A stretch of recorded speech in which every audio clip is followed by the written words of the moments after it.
We finally reached the finish line, folks, as we come to the conclusion, the finale of season 2 of Power Book 3, Raising Kanan. It's been a long ride, but the night is just getting started because you made one or two decisions right now. Either you checked out our review right here of Raising Kanan, or maybe you checked out our premiere review of the BMF documentary, episode 1, Detroit Dream. So Star's hitting us with the double header tonight, and so are we. So one way or another, make sure you check out both. The BMF documentary is lit, and so is this finale. And I come bearing gifts. Now, Lucas, should I tell them? Because it's not on this recap, folks. It's a lot tonight. So we already got 2 reviews right now going. So there's no interview right now. But we do got something coming next week. Something times 2. So should I announce who we're going to have, or should I just let them wait and see? What do you think? Should I give them 1? Should I give them 2? Should I give them 0? It's up to you. It's whatever you want. Oh, man. We could do 1. You know, you got to hold the next one for another. Hey, look. I mean, you might as well, matter of fact, give them both. Because, I mean, they've been riding this whole season through through everything else humanly. I mean, y'all even tuned in for We Own This City. And nobody really watched that show. So y'all have. And we appreciate you all showing us love this entire season. I'm also going to be doing a Twitter live as well. I'm gonna be doing one soon. I'm getting all the dates messed up, but be on the lookout for. Oh, actually, yes, it will be later on today. So before it actually premieres on Stars, I will be on Twitter doing a Twitter live and the Twitter spaces for you all to talk more about that. And I won't be talking so much. It's going to be an opportunity for you all to get in there, ask some questions and so on. See if we can get Lou on there as well. But that's planned for more content and whatnot. But back to what I was saying. Yeah, I said I had 2 things. So next week, 2 interviews will be dropping. One is a returning guest in Sasha Penn, the showrunner and creator. It is a pleasure to talk to him. Now on the flip side of things, where we got to talk to him before the season had premiered, we sort of broke the news that there was already filming season 3. Yeah, but we won't take credit for that. But we sort of broke that news there. But we'll talk to him as we kind of see how he's been taking it all in for this season. Fantastic season. I'm sure you all agree. If you got questions for him, drop those in the comments below. Make sure you label who your question is for, because as I say, we have another person. Now, you may not know this person by their name, but you certainly know their character, because we will have also special guest Paulina Singer, who is Ziza, who, rest in peace, who was just getting her career started, making beats. She can sing. She was committed. She was down. I had never even ripped the Real Love beat, because anybody from the 90s, you knew that was Real Love. Like the moment he did doom. I'm like, oh, wait. I know they ain't trying to say Ziza. Oh my God. Did he steal the beat from Ziza and give it to Mary J? Oh man. For real. I heard that was like, there's no way. And trust me, in this day and age, there would be a lawsuit in place, because a lot of folks were getting got for beats and lyrics sounded very close to what the originators are. So that would have been one that I was pretty sure. For her to go in the booth and say Real Love. I'm like, wait. But yeah, we're going to have Paulina again, who is Ziza, rest in peace, on the show. So if you have questions for her, definitely list those in the comments below as well too. And then much appreciation for everybody who checked out our previous interview with no other than Renee. That was a fantastic talk with her. You know, a character I was sad to see go. But you know, what this character did paid dividends in this episode. We'll talk about that in a little bit. So a lot of news, as I said, for you all, as we get ready to jump into the finale of tonight's episode, which was just completely good.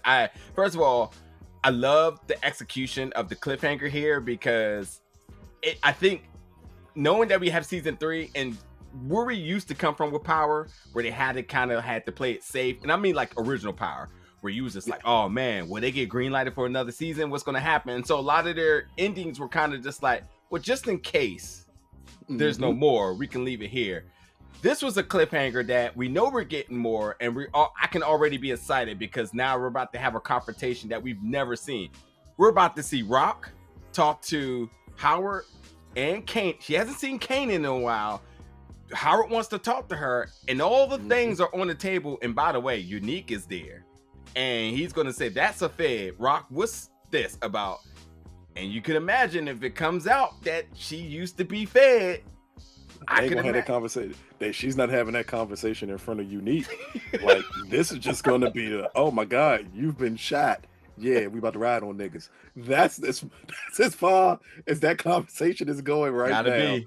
They ain't nowhere in hell he gonna see you shot, but we need to talk. Nah, nigga, we don't. Not right now.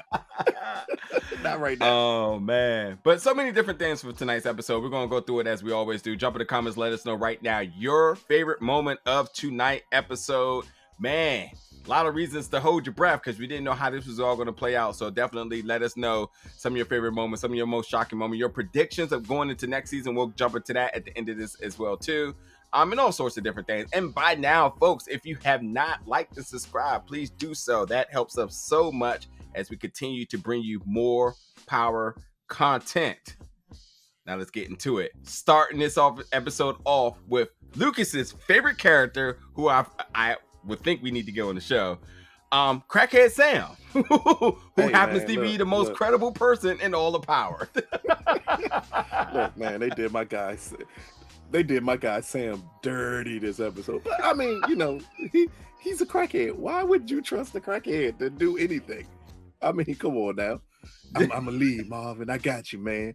And he like, oh no, man, I'm about to leave right now. Oh man.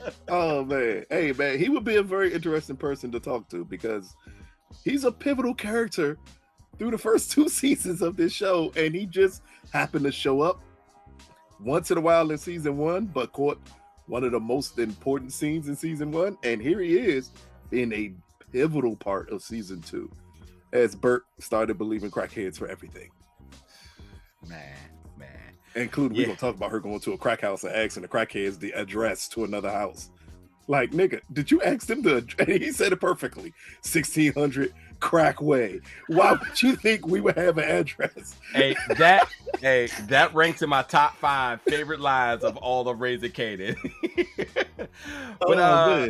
But Marvin pulled up at the crack house and said, listen, man, that busting came and went. And my man Crackhead Sam said what exactly a crackhead should say. Let me get this last hit first before you read me my rights. And then that's a wrap.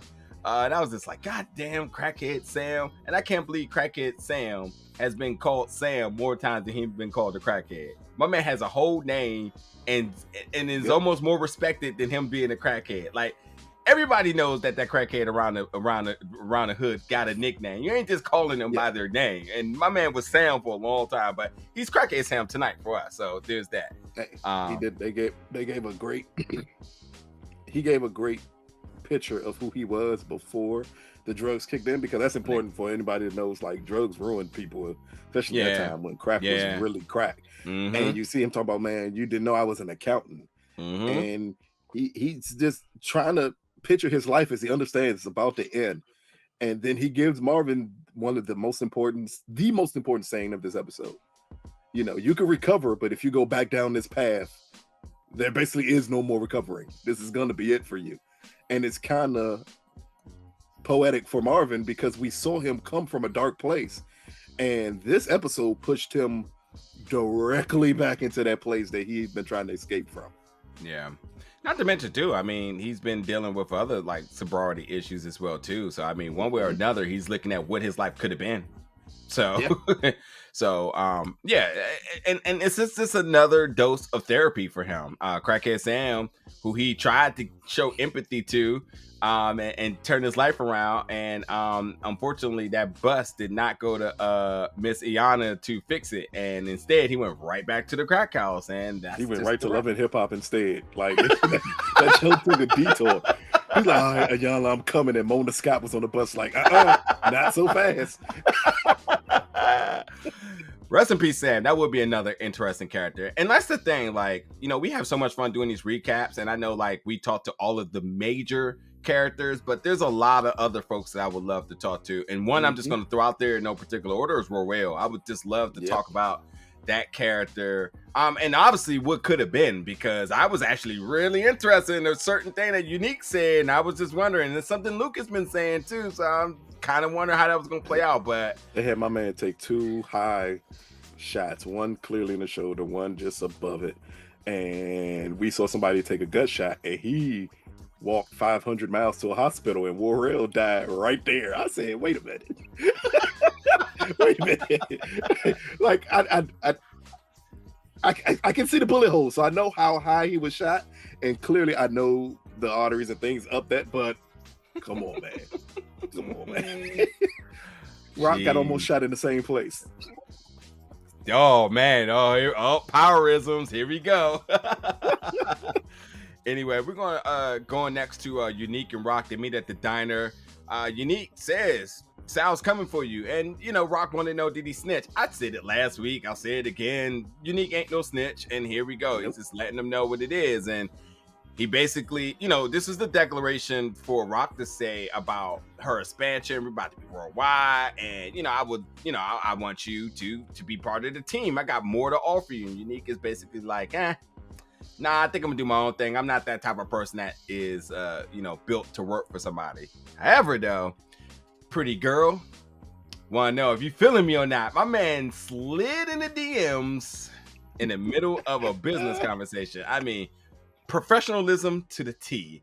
But I am curious to know, if they would have played, he got a song where he talking to a chick on his 2000s album, and I'm like, that'd have been the perfect place to drop that. As he trying to hit on Rock, Joe. In the comments, they're gonna be like, "Oh, I know exactly what song. I don't know what song you're talking about, but everybody, they got your back. Don't worry."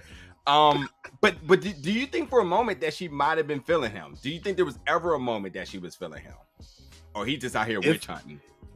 If it was, they would have to show us something that happened between them two before they became rivals. Because as she said, like, nigga, we was just trying to kill each other. Like, it's a different thing when you become rivals. I think it's always been between them two a lot of mutual respect for what they bring to the table. Even when they were trying to kill each other, they still respected each other. So maybe that could be it. Or maybe, you know, Unique putting a little fish hook out there to try to let her know, like, man, I may be interested in combining more than just forces with you. Like, it may be, but you know, Rock a nigga, so she responded just like one too. Yeah, nah, nigga, we ain't doing all that. Fuck you talking about? yeah. And so, Rock like soft dudes, so it ain't gonna work anyway. Look at Symphony. Symphony and Unique is nothing alike. Like Rock like them soft. She's hard. She don't want another dude that's gonna be hard. Yeah, that's true. Interesting though. My man surely knows how to pick his moments where he wants to see if anybody's feeling him. My man done tried with everybody. Juliana, now Rock. Who was it? Burke. Everybody getting. We already knew Burke wouldn't go. That wouldn't go work for him and Burke. Going to Kanan and Famous. Now Kanan is just always over there, and I cannot believe Famous had the nerve to say, "Hey, bro, if you're gonna be over here, you need to be kicking something in." Like, nigga, this motherfucker was paying your rent entirely. Nigga, I'm the reason you got this place. Kick in. You still in the hole, my guy. What the fuck you mean kick in? It was the audacity. Yeah, it was the audacity the audacity to say, as Stephen A. Smith would say, the unmitigated gall to say I owe you something and I paid for everything in this motherfucker. You lost your mind. But it was a good scene because it helped see what Kanan's mindset was at. Because he didn't even take it that way. He just like, man, I ain't got nothing. And then they came up with the plan. And my man Famous hit another great line in this episode. When Kanan said, you ever thought about getting back in the corners? And Famous said, what, to sell his ass? Like, he understood, like, we have nothing. What are we going to say? Oh, my God. So what's your whole thought about now Kanan coming to sort of the realization that, like, the product, everything is all his? Like, I did not understand this sort of transgression of him now claiming that all of this is his. I know there's been a lot of like, everything I've done is for you, but where did it click that all of this becomes his and it always been his? Like, tell me, make this make sense. It ain't his. It ain't Rock. That was all game Rock was spitting. But what it is that he's just rebelling. Like, he's mad at his mom. And he knows there's no consequences for his actions.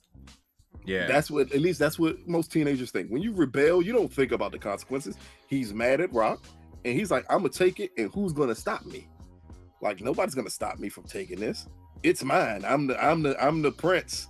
We've seen this in countless movies. The prince wanting to challenge the throne, and him like staking his claim and like, this is mine. You can't take this from me. That's all that was. It's a kid who is still dealing with a lot of emotions because he knows, and his life has kind of been blown up between everything with Howard, everything with her trying to get him to kill Howard, him finding out who Howard is, his mom still not being honest with him. So he's rebelling at this point. And what better way to get money but to take the work that he feels his mom possibly values more than him. Yeah. I don't know. It just was just like, what is he talking about? I feel like he's on big ego, cloud ego, but like, I was like, I guess. And it just felt like a kid that's just mad. And he's mad at the world right now. And his mom is the world. And he's like, it's mine anyway. Who's going to stop me? And even when he said that to Marvin, Marvin gave him the look like, nah, niggas, really not. But go ahead, do what you do. Just know I'm gonna tell your mother, and I don't give a fuck about you telling her. That right there just shows the anger towards Rock because he feels that she's holding too many secrets from him. Yeah. So Lou's back in the studios and he's getting a lot of mail, and I was just like, oh, my man is like, for whatever reason, is back on bills. And I'll just cut to it right now. I had no clue that a man was mad because he received a check. Yeah, exactly. Never seen a nigga mad because he got money. My man like, was, where the fuck is his money coming from? My man was like, this damn stimulus check. Why did I get this? Shit. And this was what, 92? So that what checks Clinton out here giving out? It got Lulu so upset. I was just like, what? I clearly thought that was a bill. Me too. Because all it did, it just had a number at the bottom, and I'm like, oh, is that I almost made out the number, and I'm like, okay, that's a lot of money. I'm like, damn, like what hole is he put in with this bill? And then because he seems so frustrated when Zisa brings him real love, that you just assume like he's mad because it's a bill. Can I keep saying she brought him real love? She brought him real love. Hey, anybody who heard that beat, they was like, wait a minute, I know Mary J when I hear Mary J. And little Jennifer Lopez about to like do her little Ashanti thing over this Mary J. Blige beat. I know everybody thought that when they heard it. It's a hot beat though, but yeah, we know where the beat comes from. But she's ready to go, and obviously the idea was like, hey, I thought we was going to take a break out the Cartier, but she's just, this entire episode is like, yo, I'm trying to get in the booth, so she's dedicated. Everything that Lou wants. It is starting to become very evident that Lou doesn't know what he wants, because when he gets what we thought he want, it's not working for him. So I don't know, but we'll come. Maybe we'll come back to that. I don't know, but like, it is just now become very evident that there's not much to come back to. Ziza's true that. Yeah, Rest in peace, she can't progress into her Neptune's beats or Timberland beats. Like, she can't do that. Oh my goodness.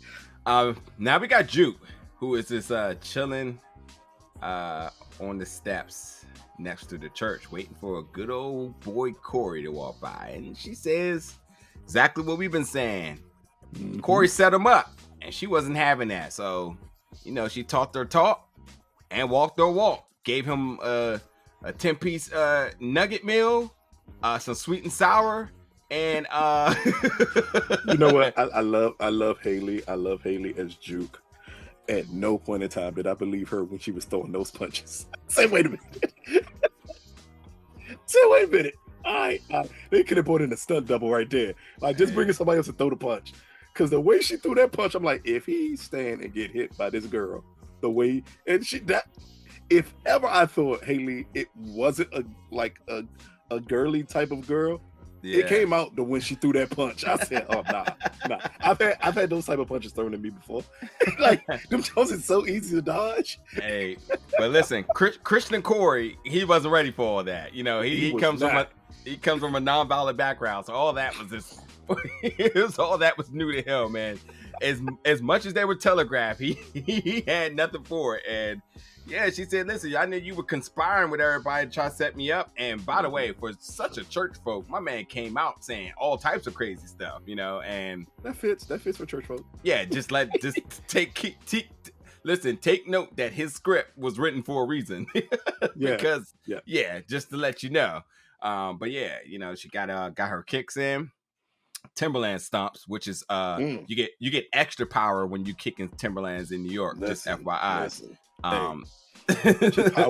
She powered up on him right there. Man, she was kicking the shit out of him. Like, how can you recover from that?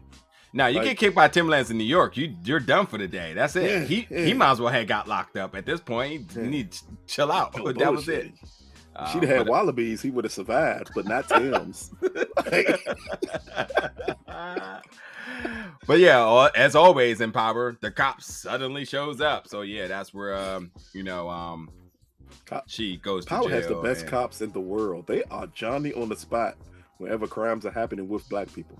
Oh, for sure. Anybody else, if it's a shootout, they are nowhere in sight.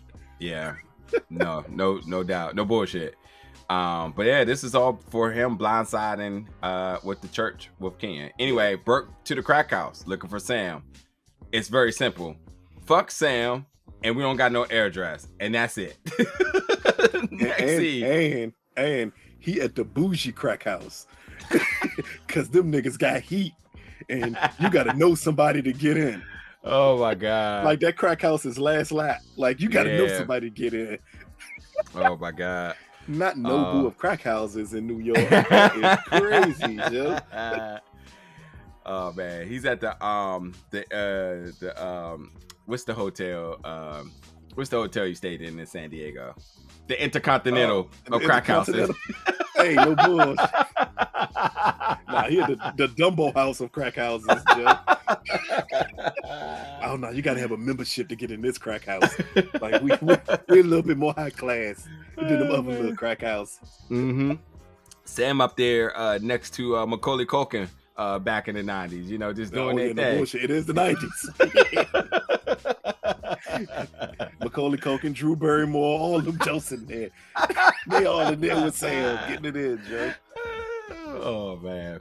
Hold up, so Sam crack house is the special one, and then when we go to see it, that motherfucker didn't even have walls. Like, how is that like the fancy crack house? Make it make sense. Make it make sense. I swear. Anyway, Sal now has to go to New York to see Stefano, who is clearly the New York Italian, who let's just make it clean and crisp here. He says, keep that Jersey shit over there.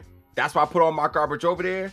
I don't want to hear nothing about this. This has nothing to do with me. This ain't my business. Oh, by the way, she already came and seen me. She bought a fish tank, and you should too. And he ends up buying a 394-gallon fish tank because Rock did. Did The Rock really? Probably not. Just wanted to make my man cough up some money. And he said the key part that I've been saying this whole episode: Italians don't fuck with moolies, and he said, "Yep, I don't." I told her I don't fuck with moolies, meaning we don't deal with black people. That ain't our issue. And we don't respect New Jersey enough to get involved in y'all issue. Y'all need to keep that shit across the water. Yeah. And leave us the fuck alone. It's like DC and Baltimore. Like, we ain't fucking with you. Leave that shit in Baltimore.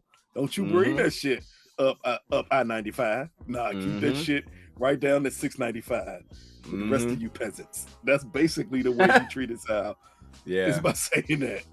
And honestly, like, you know, he gave his condolences to Sal and his son, and Sal was so worried about what he had to follow up with that, he disregarded that, which is important because we know how sensitive that is for Sal, and he basically had to kind of put that on the back burner, like, thank you, I'll tell my wife. So by the way, I got something more important to tell you. And he's like, I already know about all this. Just keep that shit over there. So there's that. Now, what's interesting about this is that now that means that the New York Italians is not a factor. Something I was kind of playing up last week. But I this makes sense. This is absolutely in terms of the hierarchy, what you should expect. That, hey, we're not getting into everything just because we're a big family here. This ain't our business. It's like how I feel about my family sometimes. Like, that ain't my business. I love y'all, but that ain't my business. So we gotta just do what we gotta do, you know. Mostly I got a bunch of folks in Savannah that I feel the same way about. Like, hey, that ain't got nothing. Got to do with me. Peace and blessings. Exactly. Oh man. That's the nigga thing right there. Peace. Yeah, peace it is. Grand Rising. Yeah. I hope y'all are fine. Yep. The most undefeated statement of all time. There's nothing you can do to come back from that. Somebody tell you peace and blessings. That's the end of the conversation. That's it. We ain't got nothing else to discuss. That's it. Might as well just smile and just like, okay. Anywho, Kanan goes to the stash house to get more product, get to work, and you know, Marvin looks at him. I know this ain't the first time. The numbers ain't match up before, and as he said, this belonged to me. I don't give a fuck what Rock, my mother, think, and that's what it is. And Marvin gave him that look, like you said.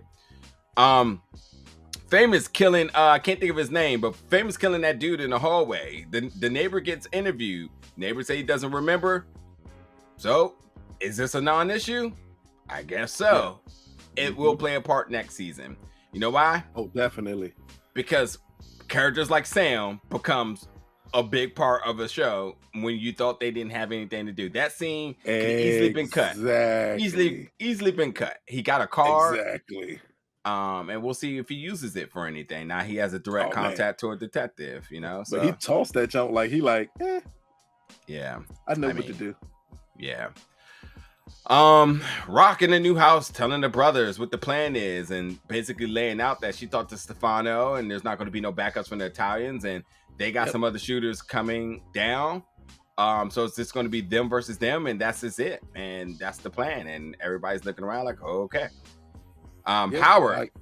It was this focus on just how big of a move that was that she did that up front. Yeah, I'm interested why that's not a scene that we got. I would have loved to see what that interaction was, but I mean, it still works. I think they wanted to throw it as the surprise for us not to see it because one, that ain't normal. Two, they wanted us to see that Sal was completely in the dark. That Rock was making moves that he couldn't even predict she would make. Yeah. So Rock is now in. Already talked about that. Sorry, Howard goes to the crack house. And now we have Burke versus Howard.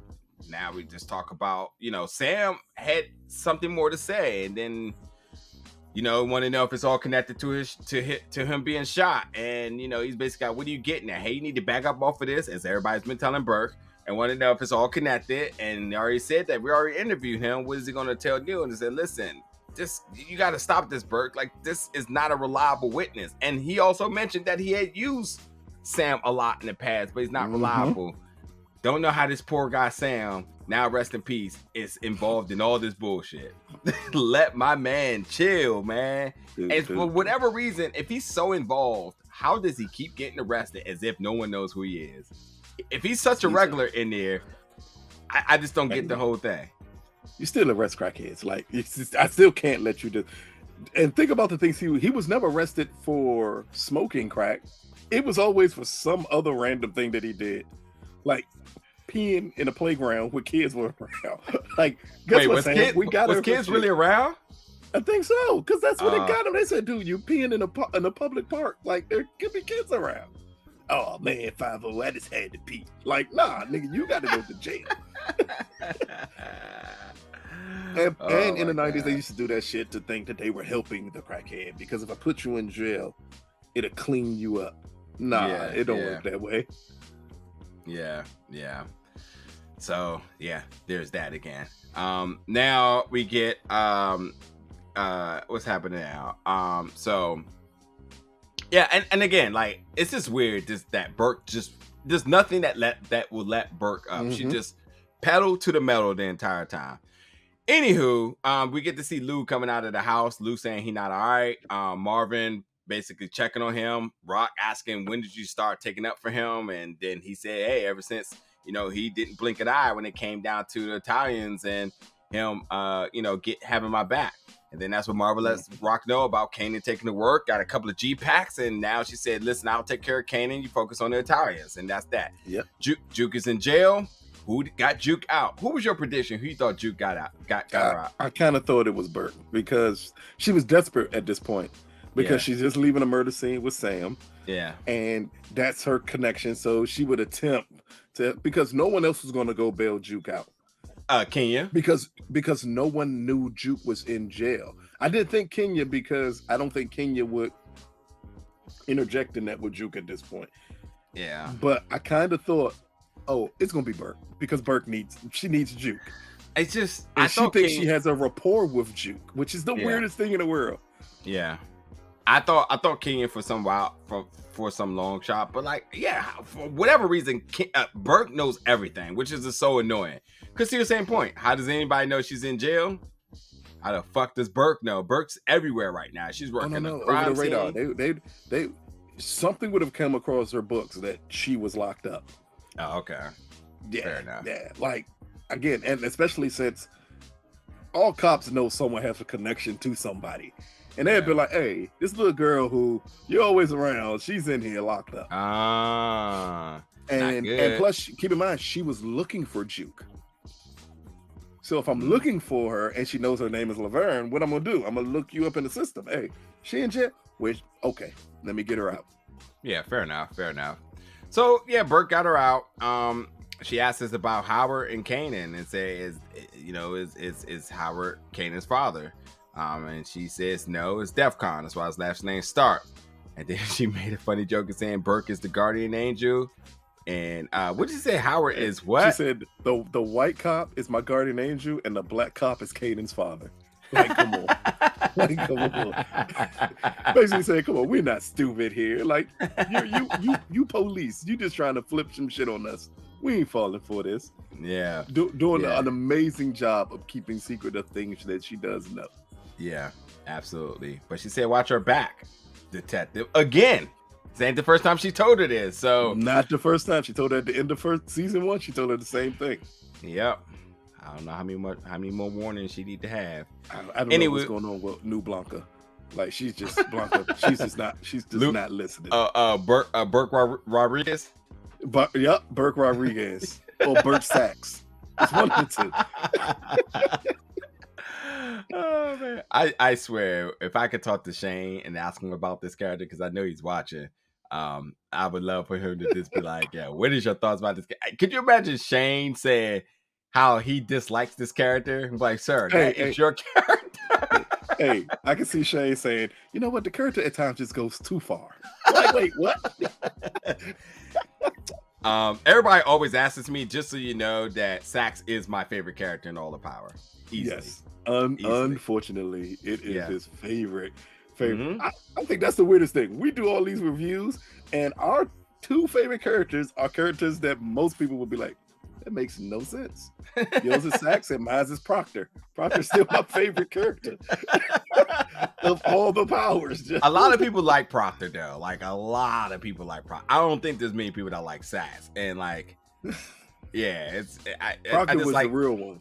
Mm-hmm. He was like Sax is just Sax is just I think probably the best written character that's sort of an anti-hero. Depends on perception, but a lot of conflict. And I feel like every single time we get an appearance from Sax, we're just getting so much more different dynamic and just a character that I'm glad they invested a lot of time into. Because for whatever reason, knowing how much we know about Sax now, if Sax had died at some point, that's a huge gap to kind of like leave out, considering everything he's done. I could talk about for moments, but like, Sax is my favorite character. Lou and them doing a drive-by on Italians that happened. Kanan and Famous on the block. Doing their thing, and Famous asking questions. He's basically saying fuck my mom. Now Lou goes to the bank. Now, interesting about this, Lou goes to the bank, but when we got that bank back scene, to the drive-by, because I just got questions.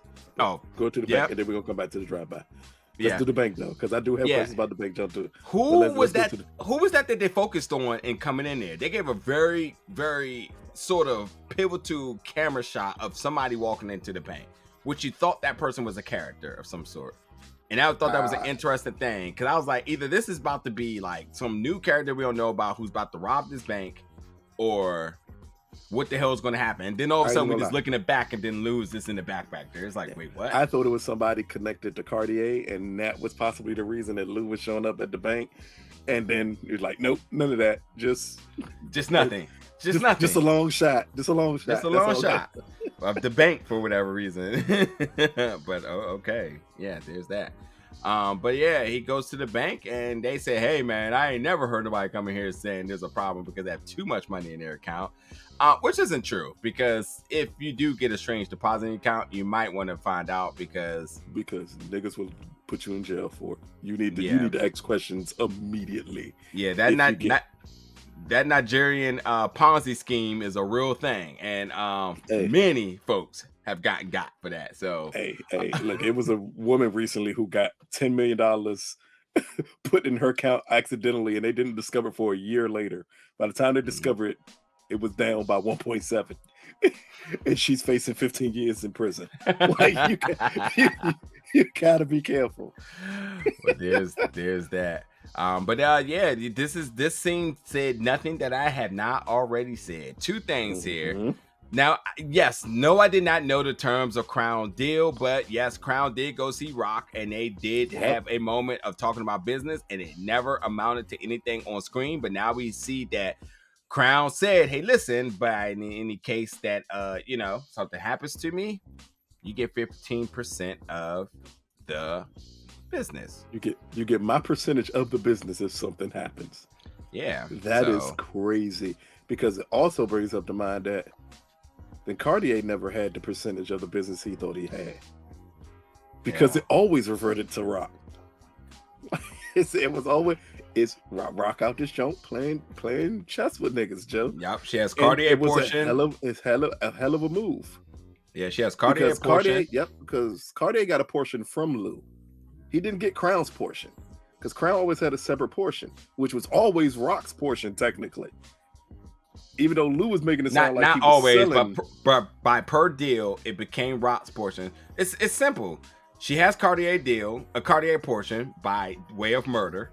She has Crown portion by way of deal.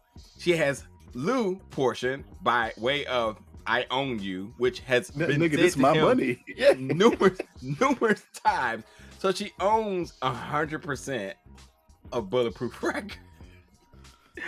It's not a hostile takeover. It's literally just because no one else knew business in there besides Cartier, possibly. But I mean, Crown worked the deal, obviously. But yeah, Lou. Hey, by the way, not only Crown worked the deal to protect himself and fuck Lou in the process, just in case Lou was the person that did exactly what Lou did.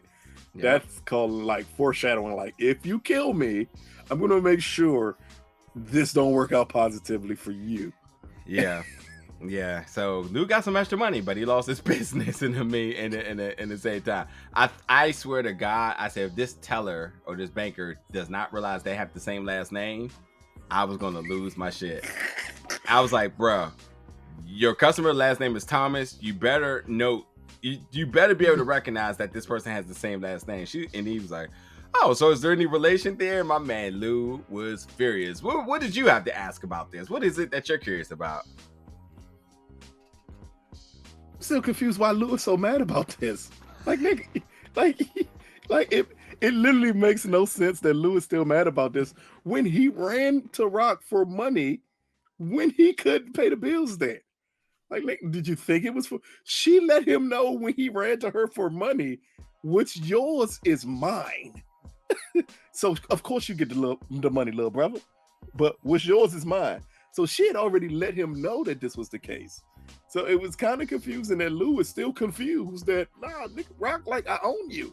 This is nothing new. This is something you should know. She said it enough for it to hopefully click to you that she's kind of serious about this. Yeah. Rude awakening. But Lou was never the business person that he thought he was. So he needed to face this in order to be a better person going forward. I know there's a lot of like younger brother anger going on right now, but he needed to have this. And it's lucky that his family did this because this could have been anybody else. I mean, granted, it could have been Cartier. It could have been Crown giving it to that person that is asking for studio time. Could have just been anybody. It really could have been Cartier, and that would have been even worse. So yeah. But it's still in the family. So now he has to figure out ways to get 100% of it back because that's what Rock owned, which technically isn't bad for you because then you will get 100% of it when you never was going to get 100% of it because you never knew that Rock had the Cartier portion of it. I mean, you knew Rock had the Cartier portion of it, but you were never going to get that from her. But so Rock don't give a fuck about that business. No, she only did it to show Lou, like, nigga, I'm better at this than you. Yeah, that's all it was. Flex. It was complete flex, and we can say the word flex because Rock said flex in 2 episodes ago, so it's completely appropriate for this time period. Even though that word has only been being used in. When did Ray Sherman come out? It was no. It was used back in the 90s. I swear. It was definitely used back in the 90s because niggas would be like, nigga, I'm flexing on you. Listen to old hip hop songs, like, nigga, I'm flexing on you. Yeah, because you were like it's just 30. The youngest brought it back up. You were like 30 in the 90s, right? I was only like fuck you. 15. Nah, 30 though? They changed your age. You didn't even say 20. Hey, you listen, said 30. You better be glad you don't got a Wikipedia page. They wouldn't change your age a couple of times on there. They do it every week in the comments. Oh, man. Niggas act like I was in a tunnel with LL Cool J. God damn. I think the oldest you've been so far is 50. So which makes no fucking sense. Good God Almighty. Fuck. You know what? Forget everybody, Joe. Just because I have a wealth of knowledge does not mean I'm that old, but I'm sure enough ain't no youngin'. So I do remember people saying I'm gonna flex on you in the 90s. Yeah. And then them little niggas, Ray Sherman came back out and just put it back out there again. Mm-hmm. That's all that is. Tonight's episode is brought to you by Monopoly because just when you thought you had the position, somebody else had property on the space you just landed on, because here we got Rock meeting with Tremont and Abraham, which she's like, I got Abraham out, Cartier's out the way, let's get to work. And well, Tremont's like, haha, Cartier being gone just removes the middleman, and you stepping in just actually does the same thing. So another middleman. Yeah, so we just kind of made our own deal. So we went around your back and with the Joaquin, we got our own deal. And Rock is not happy because, even though they paid their debt, she said they're not even, and they say they didn't need her package, so that's just that. So, we'll kind of sum this up with something else. Yeah, because that's going to be season 3 is going to be a hell of a lot because Rock doesn't forget when you do things to her. Not at all. Not at all. Let's just say I wouldn't expect both of them to live too long in season 3. Yeah, and Tremont's another character that you thought maybe this was just a quick appearance, but his character now 3 or 4 episodes in, and it has been very interesting. And we talk about the expansion of this character. I don't want to see this character, and yes, for bias reasons, I do not want to see this character only in New York. So I would love to see if he is as advertised being in Washington and Baltimore. Yeah, because I think our biggest thing we've been waiting for sure. And I think the biggest thing for me is that I do want to see the Power World get bigger. I do want to see it be not just in New York. That's why I love Force, because it's in Chicago. I want to see these characters exist in different spaces, and what does that landscape look like? And obviously different threats, but also the other biggest thing is, well, costume design, which attire. I'd like to see how they portray. And there's a lot of, especially in this era, it's a lot of fashion going around these different areas. So I just kind of want to see switch up a little bit. We clearly was talking about it a couple episodes ago when I brought up Madness, and somebody say, man, they weren't even from DC. They said, all I know is hobo, which means you're from the south side of DC, because that's what hobo was. That's the south side of DC. Madness was uptown of DC. Like DC literally at one point was separated by exact clothes that you would wear. Hey, like it's when did We Are One get in? Oh man, because I mean, like, We Are One was the official clothing line of Backyard Band. Just gonna throw it out there, because Big G was repping that. Like, there was no other. And that's weird, because Backyard Band at first was wearing nothing but Madness. I think We Are One came out around the time that Madness started going through things with legal and prison issues and things of that nature, and I think that's when We Are One came out. And what's the most expensive sweatsuit ever made? Was it Sergio? Oh, Sabiato sweatsuits. My God. Makes no sense.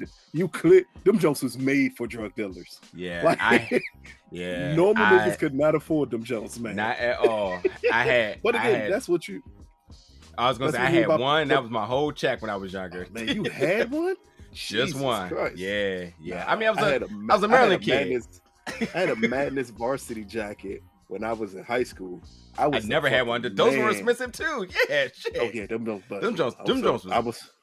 Jones was putting people's Letterman jackets to shame. Yeah, I was from uptown, so I had to have that jump. Yeah, it's certain things you had to wear. Joints. Yeah, them Jones was bad. If I could find one now, I would pay thousands of dollars for it if I could get my hands on one. Yeah, because it's just something that represents DC. But again, that's what you mean by the time period.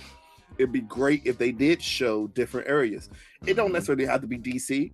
It could, not Baltimore. We tired of Baltimore. It could be like Philly or anything of this nature. Anything on the coast that would make sense for their expansion. Yeah. If they did, and maybe we see the Power Universe expand to a different area.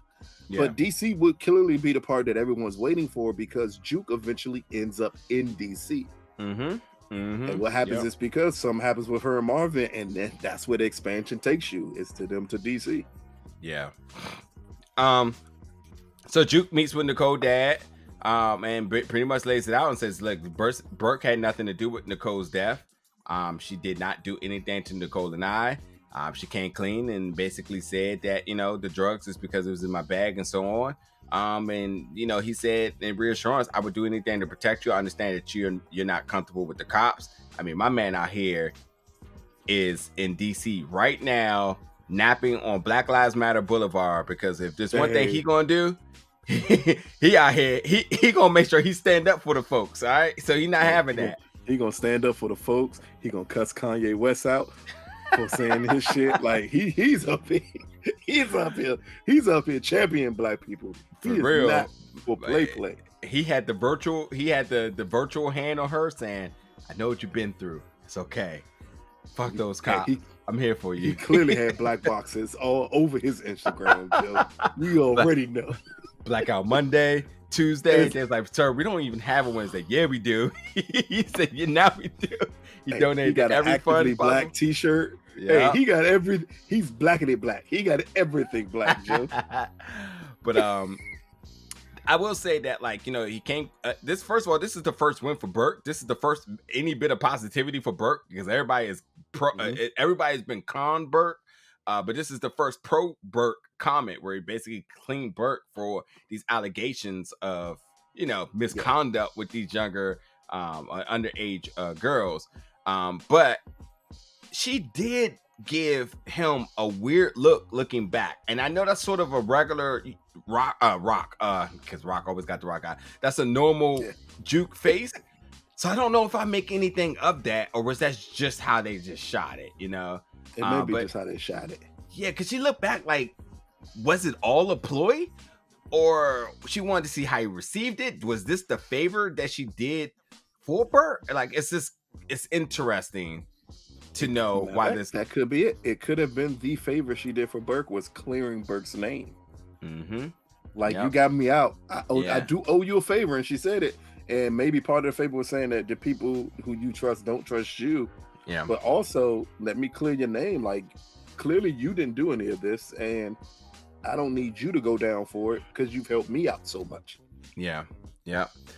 So Burke now on the run again, goes to see Kanan, sees Kanan on the corner selling, and I hated this scene because Burke so randomly drives by New York. First of all, I would love there to be one scene where there's traffic, because if you've never been to New York, you are not getting from point A to point B that easily. And she was able to make a big ass U-turn in the middle of the street with no cars coming in either direction. There's one thing in New York. There's one thing New York always has, and it's traffic. And this is completely blasphemous that we have not. But I went around in New York in the 90s. I would assume 90s? Nothing's changed. I haven't even seen a taxi, so I'm just confused. But again, I'm not gonna nitpick. But like, again, very, very coincidental. Burke runs into the person she's looking for. She sees Kane, and she's like, "Got to be kidding me!" Sees him selling. Says, "You and I need to talk." Takes him, arrests him, or handcuffs him. Takes him to the scene where Howard was shot. Tries to guilt him. Tries to get in his head so they can try to get what she want. Kanan basically already peeped the game. She tries to handcuff him again. She throws him to the ground and he runs off. And then she yells in rage, which is the funniest she's moment. The worst cop ever. Yeah, she let him just push her to the ground. She's like, Shanley's killing this role, by the way, because I've never disliked the character so much. She's nothing like this character in real life at all. She's the sweetest person humanly possible, but here she is highly irritating. And all I was thinking is, if Kanan was a killer and she did that, he'd have killed her. Yeah, he could have just stomped her out, and then that would have been it. Yeah. I know where you're going. You can't escape me. I will get you, Kanan. Stop. And your little dog too. Like, come on. I will get you, James St. Patrick. It's like, we do want you to be sacked, but like not that much. Like, that's not James St. Patrick yet. No, but Shanley's killing it. I never disliked the character so much. And she's doing her job as a pro wrestling fan. You know, you got heels and faces are the people you love. Heels are the people you hate, and they're doing their job if you're disliking them. And that's what she's doing a good job, is being this very unlikable cop right now. She's doing this good job, and she comes across as unlikable. But in the grand scheme of things, everything she's doing is right. Like we hate her for literally trying to do the right thing. Just trying to do her job. Yeah. Just trying to do her job. This is why, like, Detective Blanca really wasn't on my bad list for a while. But I'm not getting to that. All right, next. Rock goes. Oh yeah, because I'll never let you forget. I know. Blanca's the most honest person on Power. Yeah. And then the next 3 episodes in a row, she does the most crooked shit. Possible. Yeah, they may need that one. Burke is not down that road. Burke is extremely honest on what she's looking for. And slightly, she's breaking code in some instances, and she's definitely. I mean, she's had no reason. Police code, but what she's doing is right. Yeah, she knows Howard is hiding something. Yeah, but arresting a minor or handcuffing a minor is definitely not something you can do. Kanan, by the way. She should have arrested him when she saw him on the corner. It's clear on the corner. He was selling it. Listen. See, this is exactly what those Baltimore gun trace task force did. They was just like they was just like, oh, they on the block. But see, their scope was bigger. If you was on the block at any age, you were getting got. So no, she profiled that man and took him down. That nigga was dapping up crackheads. We know. You can, all she ever had to do with Kanan is go in his pockets and see the money. The money alone would have gotten him arrested. He had no money there. Famous got everything. Famous had the money. Famous had the drugs. Well. Kanan was collecting the money, because that's the way the drug game goes. You know, one guy collects the money, one guy collects the drugs. We keep it separate because you don't want to like a bigger charge for having both. I pounded this crackhead at the airport one day. I think it was like my first time. I should have arrested you right there. Right, should have arrested you right there. I should have just turned myself in because at that point I was like, "What am I doing?" Why the fuck was you pounding a crackhead, dude? It's a long story, but I felt like, I just felt like it was a moment. I gotta get you more street smart. We don't pound crackheads. Pause. You gotta nah. If you don't move your punk ass the fuck away from me, I still respond to crackheads the same way. Get the fuck away from me, Joe. I was asking where Sam was at. I needed the luxury suite crack house. I was trying to ask him. It was like 1525 Crack Boulevard. I was like, "Thank you, sir. Appreciate that, my man." And I wrote down. Anyway, let me get back to it because they hate when we talk too much. You know, they get mad in the comments when we talk too much. All right, so Rock meeting Joaquin now. Now this is interesting because Joaquin is at the table. And he's like, "Listen, you know this ain't how business getting done. I feel like we can spend a little time on this." But Rock is obviously furious, but she's also saying things I don't know to be true. But she's saying, "We had a deal. I set the whole thing up, and then you cut the deal with somebody else. Like, what the hell is going on here?" And, you know, Juliana then says, "Well, I did the deal." And then she says, "You know, you're fighting out of your weight class here." And there was a bunch of other different things being said. The biggest thing I want to take away from this is that I don't know if you all picked up on this, but hopefully you did. Joaquin was a little quiet, a little short of words here. And what's interesting is that Joaquin says, "Oh, she's gorgeous." And then Juliana says she's dangerous. Did he say that? He said she's not gorgeous. He said she's dangerous. And Juliana said, "So am I." And I have questions because... Time out. So, hold on. You sure? Because I swear to God, I thought she said... 1,000% sure. Okay. He said she's dangerous. And Juliana said, "So am I." And I had questions because Juliana ain't never been dangerous. Yeah. But see, she literally was just getting her ass whooped until Rock put her in a position not to get her ass whooped. Yeah. And it brought questions on... Joaquin has always said he did trust his cousin, but he's I assume the boss. When did Juliana become what's my Queen of the South? When did she start running shit? That was my whole right thing. After Unique kidnapped her?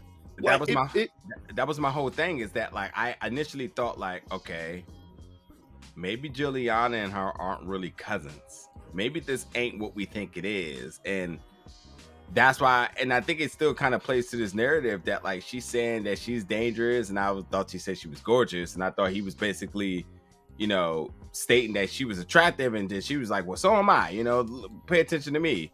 And I was like, "Oh, maybe this isn't just cousins. Maybe they do have a little bit of a empire going on here that we don't really know about." He said she's dangerous, and she said, "So am I." Yeah. And that's where the questions came, because Rock's quote is amazing. When she said, "You punching outside your weight class," and basically saying like, you know, it ain't about the way you punching up the hit, it's what you can take. Like, and she's 1,000% right. Like, what are you gonna do? Yeah. If I start swinging back, like you. Yeah. Well, Rock saying I can find another connect. Because what we still have not talked about, Joaquin was not Cartier's connect. Who the hell was Cartier's connect? No, that's an important thing. 1,000% right of saying I can find another connect.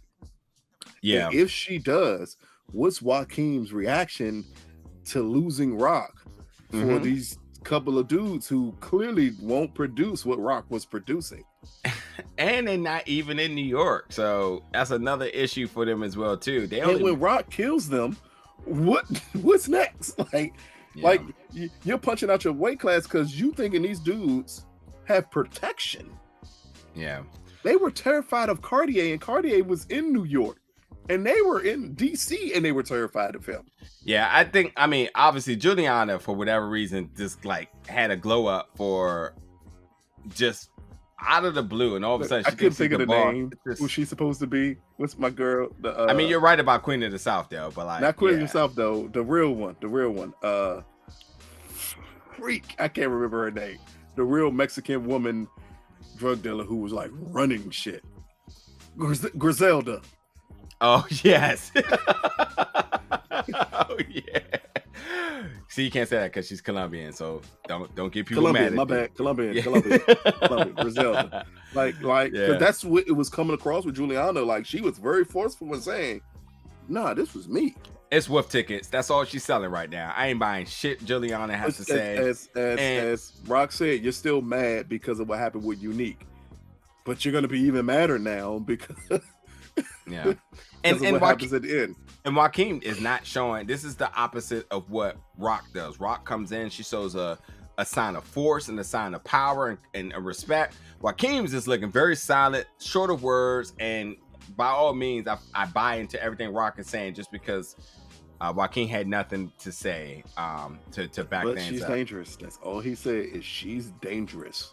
So that means he understands the threat that's in front of him. What about Unique's Connect at the bingo hall? Oh, my guy? Yeah. When that Rock's Connect also? I mean, does he still have a play in here? Like, I mean, what's the deal? I mean, Rock can always go back because clearly they squeezed him until he was dry. Yeah. So if Rock decides to go back to him. Yeah. So next, we got Marvin on the couch. He hears something upstairs. He's a little bit nervous. Obviously, everybody's on high alert, but it's Juke. And he said, I thought somebody was robbing the spot. And then he said some important things. Said we got to take care of each other because we all we got. He looks back at Juke and started crying. That was an emotional scene. Definitely caught me choked up for like a second. But obviously, it's very foreshadowing because as we start to know that we're getting towards the end of the episode, we start thinking like, oh boy. Because it was too happy. They even play happy music. Oh boy. Fuck, they're gonna kill Marvin. I heard the happy music. Like, God damn it. Yep. Like a 90s joke where they get a little pause and then they hit the doom, doom, doom, doom, doom. You're like, oh, fuck. Kill my guy. Now Rock is in the house. She, who sent Rock these flowers? I did not. I saw the notices say, but I don't think a name was on it. Yeah, it said good luck on the house. So we're gonna say Symphony sent it. Symphony sent the flowers. Cause that's only a person who knows their address. Yeah, Symphony sent the flowers. Yep. But this is the first time we've seen her truly frustrated. She looks at the flowers, throws them at the wall. Lou comes in. He asks questions about when was you going to tell me about the studio stuff. She admitted that Scrap was not a snitch. Thank you. Been said it since day one. I messed up. This is a great scene. Yep. Man. And then she completely spazzed on Lou. And this is how I'm gonna make it very clear to you. I own you, nigga. And that man, Lou, started to cry. Man.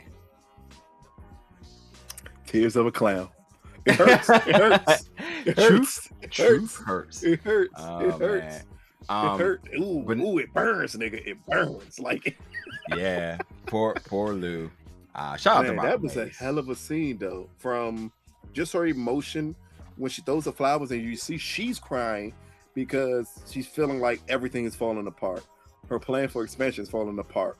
She doesn't have her son, which is the main reason she bought this house. That's falling apart. And then when Lou comes in and she says, before he started, I don't have time for you right now. I don't want to do this. So that was the kind of pre-warning. And then when she said, all right, nigga, what you want? I knew then she was going to go the hell in on Lou. And it was a big sister bossing up on her little brother. And at that point, because she was hurt, she needed him to hurt. Yeah. And it's a hell of a scene from a family aspect that family hurts each other when they're hurt. Yeah. Like she just needed him to feel the pain that she was going through. And she did it by taking the thing he wanted the most and let him know, like, you're nothing without me. Mm-hmm. Do you know how that has to make Lou feel? That my dream was taken away by someone I love, my sister. And as she said before, like his other mother, like you took this dream away from me. And when you took this dream away from me, you're doing it and you're so callous about it. The way you're going at me about it, it has to have so much pain involved in it. Yeah. So that scene between Patina and Malcolm is amazing. Just because we see the complete emotional breakdown that Lou is having, but we also understand that Rock is having an emotional breakdown and she's lashing out. Almost equivalent to Kanan doing the same thing with the drugs when he's lashing out. Like it's the correlation was great there, and I absolutely love that scene. Yeah. So Howard and Kanan in the car, because I know Howard and Kanan says, "Listen, meet you and your mom. We need to talk face to face. We need to get a plan together because they're trying to figure out what's up with Burke. Burke and her ex trying to figure out what's up with Howard and what's the plan going to be. And that's a big thing. Everyone's trying to figure out what everybody's next move. Lou and Zisa in the studio. Zisa's like, I need to get in the booth. Lou is pissed, obviously because of Rock, and says like, fuck this label, I'm out. And Zisa just, trying to figure out, all right, well, what's gonna happen. Anyway, Marvin's in the stash house checking the numbers, checking the product. Unique is in his stash house with Roel talking about all these sorry old ass niggas, and crack is dying, which is something you obviously knew that this era was going to get to a point. It's an old head thing, and we need to adapt because everything else is that. Which is unfortunate because I brought up wanting to talk to Roel, and I would love to know like what would that have looked like, because if Roel wasn't killed off, I think by means of his survival, I mean, like, yeah, we can only lobby for it, but it definitely means a spinoff because they can't exist in the same show if they're going to talk about. And although, Unique whole thing is like, we're going to stay in the South Side. And although they say him and Roel got different plans, as long as they don't bump heads, what do you think they're talking about here at this point? Moving to a different drug. Yeah. Which wouldn't be a competition with Rock. So in the early to mid 90s, when crack amazingly got a bad stigmatism and Youngins wasn't doing it, Youngins moved on heavy to hydro, things of this nature. This is before pills really kicked in. So it was way more back to weed, maybe back to pure coke. This is when meth became really big. Heroin became like heroin blew back up because it was big in the 70s, and then it blew back up in the 90s. So those were the transitional drugs that happened because crack was looked at, as Whitney Houston says, crack is whack. Crack got looked at like you only do crack if you're poor and you have no money. So people went to more expensive drugs because that's what people wanted to buy. Amazingly, drugs had the same cachet as clothes, as shoes, as everything else. The higher the value of it, the better it is to do it. But in all honesty, that is clearly the opposite because it would hook you even more. But this was the point where crack started to fade away. Not completely, because it'll never fade away. It's still going strong now, but it's not the premier drug. If you out this joint trying to move weight in the mid 90s, you're not necessarily looking at moving crack. At this point, you was looking at moving possibly weed more because more youngins got hooked on weed. They wanted to smoke weed. Every rapper in the world was talking about weed and things that before we transitioned to the Molly era, the ecstasy era, the shrooms, the acid era, to the perks and things of that nature. all the party drugs. Yeah, and that's the thing. Unique, I don't think at this point it became about sort of what's going to make me the most money. It became a thing of like, we want to stay up with the times. When they're gonna when times are adapting, we're going to adapt. And we don't want to deal with these old head ass niggas. We want to deal with the younger die. When they die, there's nothing left. Yeah, I mean, I at least it's helping to point out to people who did not know the drug game is just like a business, just like everything else. The goal is you're looking for the new customer. I don't need repeat buyers. Returning customers. Repeat buyers are great, but if I can't hook new niggas, I don't need it. It's not going to do me any good because eventually you niggas are going to die off. I need the drug that's going to hook the new folk. What's these youngers on? What's their hot shit? What's the shit that they trying to get hooked on? I need that. It happens every time in a drug game, like in shoes, clothing, music, movies, whatever you want to. The drug game happens the exact same way. Yeah, no doubt. So yeah, everything is all converging now to this final moment of this episode, where we got Sal just playing pool and chilling, which we already know what that means, and they went back through all the scenes again. So the stash house and Kanan and Howard. So now the stash houses are getting hit, all of them. Sal's playing pool. So first thing is first, Roel gets hit, he's killed. The studio gets hit, Zeus is killed, Marvin gets shot. It also looked like his gun jammed too. But it was a really that's why you don't use AKs and shit like that, because the motherfuckers jam ridiculously amount of time from Jones will jam on you. Yeah, it seems to be a reoccurring thing in here with the Thomas's family jamming. Lulu in the first season. What that was, an AK he had? It was an AK. Or Uzi. He had an Uzi, and the Uzi jammed on him. Mm-hmm. Which high power rifles jam often. Yeah. Especially because niggas don't clean weapons. Let me help y'all out there. Just in case y'all think that shit's fake. Niggas don't clean guns. You clean guns so guns don't jam. So Marvin gets shot, but he's not killed. He's surviving as of right now. He is now he made sure all of the product gets dropped down the chute. Mm-hmm. And the folks that were with him somehow leaves him, but I'm not going to talk about that. And he gets to another floor and he's trying to find a room to go in and stash in. And look, behold, we have the guy that he showed empathy to, guy in the wheelchair. The first guy, I think, coming through therapy too. Yeah, and he came through and helped him out.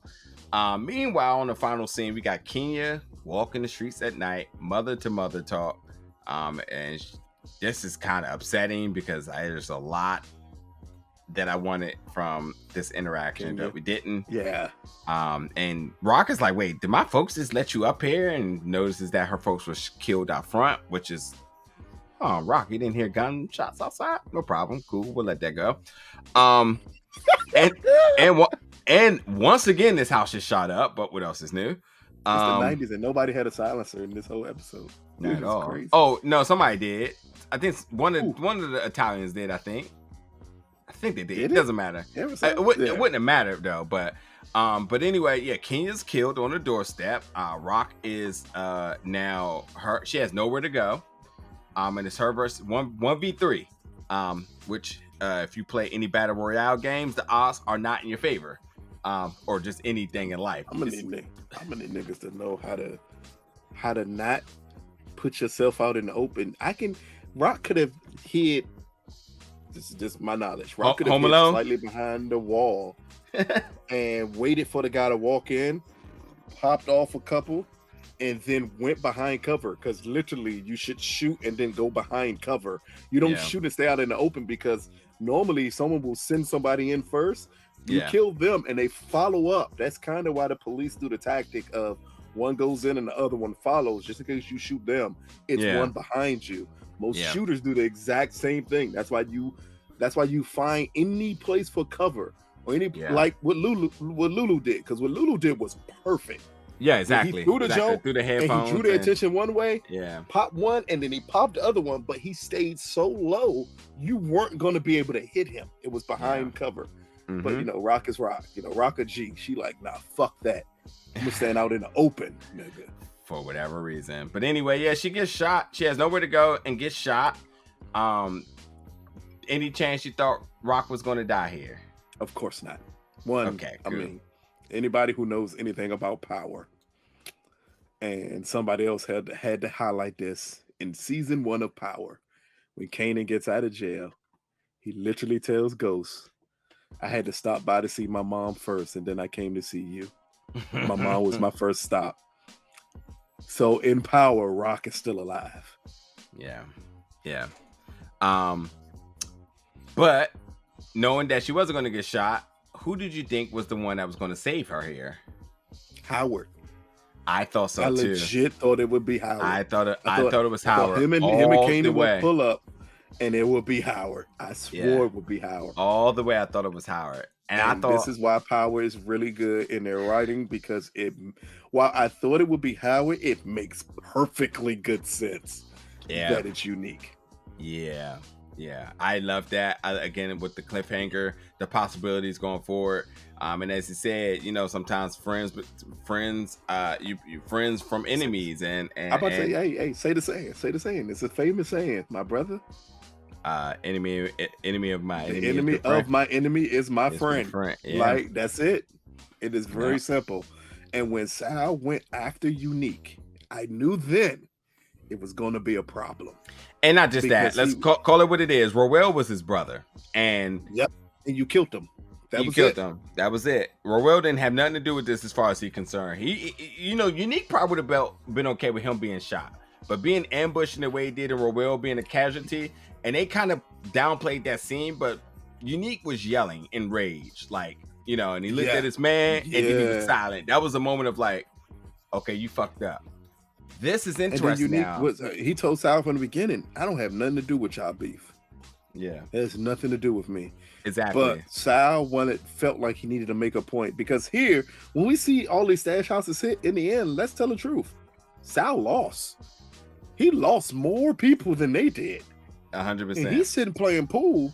Nigga, you just made yourself the biggest target in the world. And there's a lot of... you don't have backing.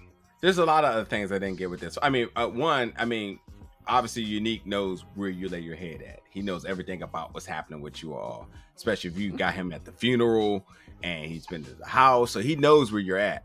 So they're not afraid to go to Jersey if they need to. But Sal also went against his own words, where we said we weren't going to knock on any doors where we didn't know was behind them. And I don't know if that's entirely true for every single place that they hit. Frustration.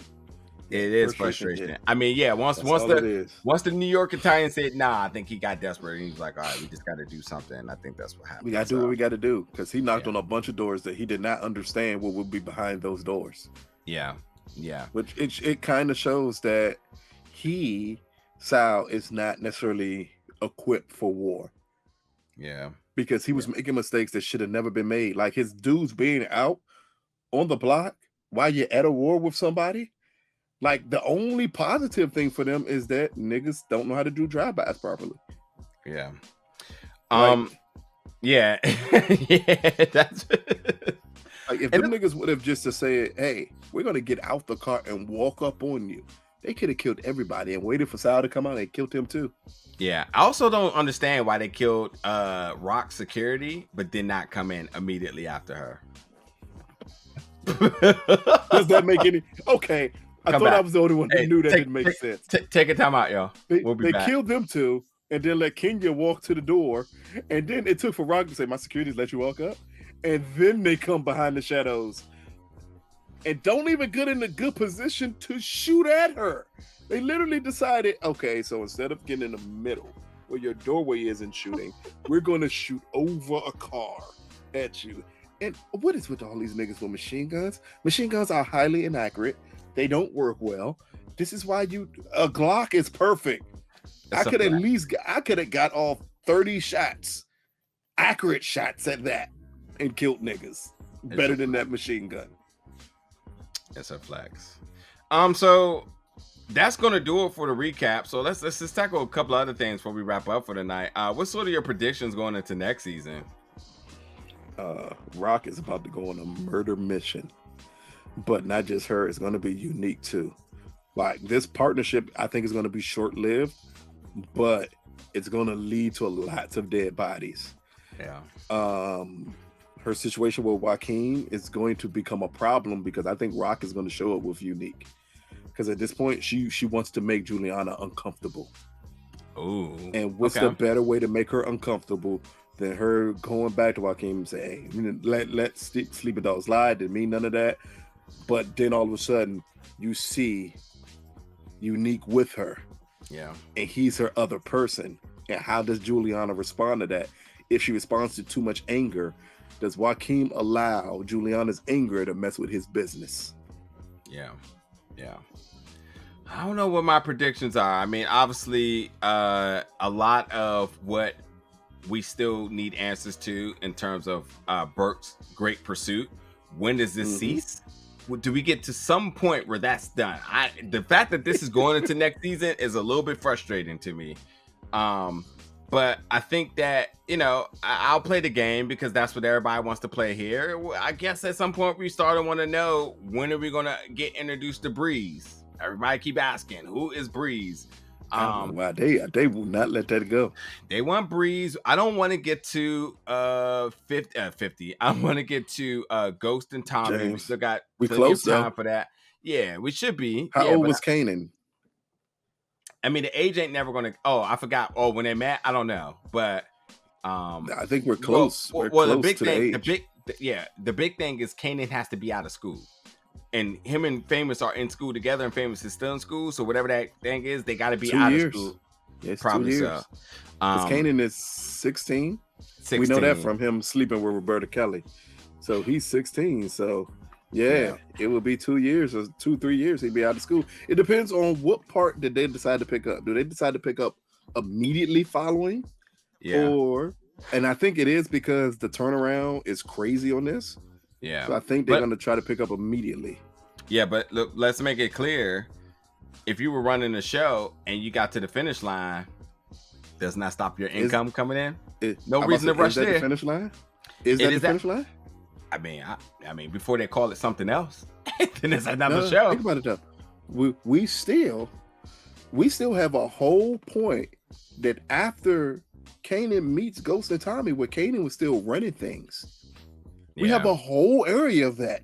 We got at least a good 15-year gap of him running stuff before the things happen and Ghost and Tasha turn on him. Yeah, but I think another thing is like, I think we have to monitor MeKai's age, because I think keeping that sort of integrity of this acting in these characters, we don't want to get to a point where MeKai real age becomes jeopardizes the character. It's the Tom Holland thing with Spider-Man, shall I say? MeKai is what, like 23 now? Yeah, so 16-year-old. Yeah, he got some, like we could get to like 18, and then season 4 be 20, 21. Yeah, but MeKai is never going to modernize to 50. Yes, that's the thing. No, his voice is, he got the 50 voice down pat. No, he does. He's just. MeKai's just he's not the tallest fellow. Yeah, but neither is 50. Nah. So I mean, I think you can play that. You can play that properly, where it never becomes an issue. But I mean, it depends. How many more seasons do we think we have of Raising Kanan? I think we need 5. So that means 3 more. Yeah, I think that makes sense. So that would take him possibly, let's say 18, 20, 22. That would be in that age range. Mm-hmm. So it would make sense. I mean, again, we're just really looking forward to season 3 because we need to see where this connect goes. What is this relationship between Rock and Unique? Yeah. How does this play out? New characters. I know people want to see some new names coming in. I mean, if we're losing LaToya Luckett, who I think is a absolutely big star attached to this, I think that somebody should fill in that budget gap there, and it'd be cool to see what and who. Knowing that we got Juke's mom, like who is another person? Get Jessica back? No. You think Jessica come? I think it's a chance she's going to come back from LA. With who? Because she coming with somebody. And that's going to be the thing. A hot music producer who she met out there. Yeah, but either that or just and losing, obviously, Quincy is also a big name as well. Mm-hmm. Again, let's expand the universe. Let's go to another city and see what that looks like. And hell, if we even go to Jersey and make Jersey a more of a thing, I mean, I'm down for it. Let's just see where it goes. So I don't have a true prediction just yet. We'll talk some more Power, I guess, in other mediums. Obviously, we got BMF to cover, but I do want to see things expand, and I want to see how things are going to go. So I think season 3 will get to that point because we're done the beginning part of Raising Kanan.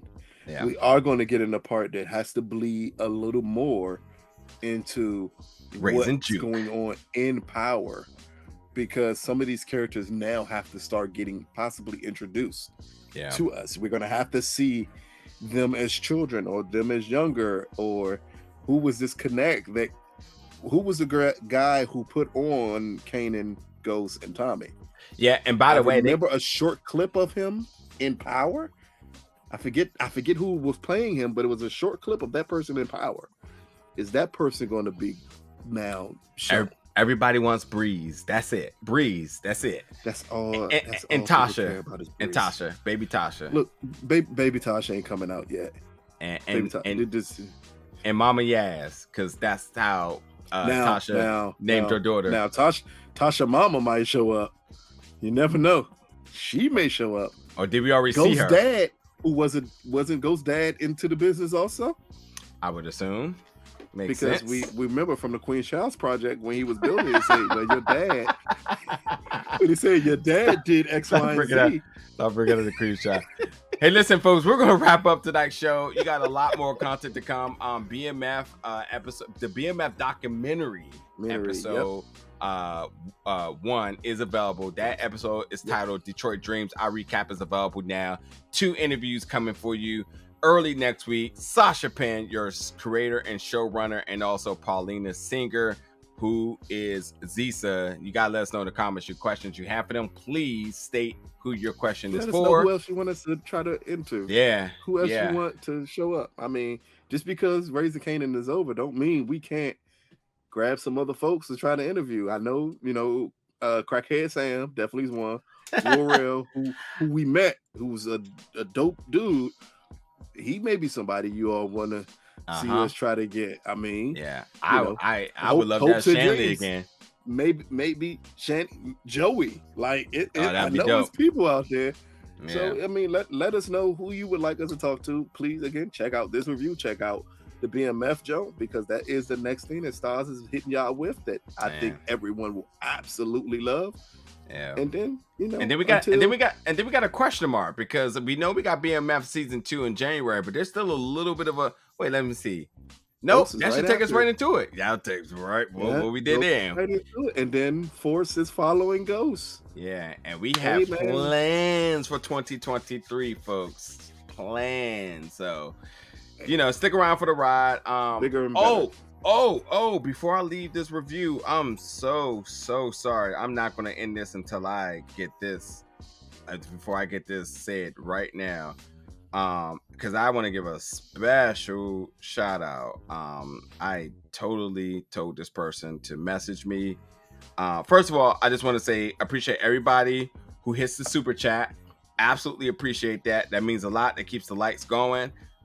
It goes a long way for us, and we just appreciate any bit of contributions, subscribing and likes, all of the conversation, all that other good stuff. I really appreciate that. I am struggling to get to my email, so because I'm not going to end this until I get this message off really quick. Oh man, here we go. Okay, cool. Here we go. Got it. Special shout out from HFG, who comments every single week. Always providing good questions, good feedback, additional commentary to the things we said, hitting the donation. Last week, did it in his unique way. I'm just gonna say it's nothing creepy. It's PayPal, but I'm just saying he just went from. Huh? Ain't that the dude who said I must be 40 because I listen to Scarface? Could be. Could be. But HFG, appreciate you so much. If our BMF one wasn't already recorded, I would definitely give you a shout out in the beginning of the interview. So I'm definitely going to give you a moment right now to make sure that you heard this love that I'm pouring in for you right now, giving us a donation. And it's not to say nobody else's donation is not significant, but I mean, like, this person, I'm not going to detail amount, but they definitely went out the way to make sure that this donation happened. So I appreciate that. I kind of wasn't paying attention initially, and I saw it. I was like, oh, I appreciate that. Like, it wasn't just in the super chat and Yahoo. They made sure that by means of PayPal that it came through. But everybody, for sure, absolutely. Everybody who tunes in week to week. I mean, we understand. Some of you all, even last week when we were a little late, for folks to say, man, I stay up. Yeah. That is dope. Things happen. Yeah. We all understand that. But the point that you all stay up late to listen to us talk about this is amazing, and we greatly appreciate it. And I mean, any other form of content that you all think that you all want us to do. Hey, yeah, man, look here, we all for it here. As we said before, you know, we love representing the culture on these type of shows, and we would love for you all to say, hey, what y'all? I know we already got all the requests for Godfather Harlem we need to get. Yeah, we don't need another request for that show. We understand that, but anything else y'all may think coming down the pipeline that y'all would like to see us do, I mean, we'll try our best to make time. We are two busy people. But we definitely like appreciate everybody who tunes in, and listens, watches, comments, everything, even the negative comments, man. Every peace and blessings to all of them. Matter of fact, the negative ones aren't even existing anymore. This has been all love. So yeah, folks. Except don't be shy. Niggas calling me old. I'm not gonna forget that. I'm not gonna forget that at all. Don't be shy. Hit us up on social medias as well too. Interact with us. We got the Twitter live going on later today on Sunday, and then stay tuned next week because you will have those interviews dropping. So like and subscribe, hit the notification bell. That way you can see exactly what it is. Yeah. Spaces, Twitter Spaces. There we go. Call Twitter Spaces. Live. I may have to hop on that because there you go. Yeah. Just maybe for a second. But yeah, folks, y'all jump to the other review. Thank you so much for tuning into this, and we'll see you back next week for more BMF. Appreciate y'all watching, folks.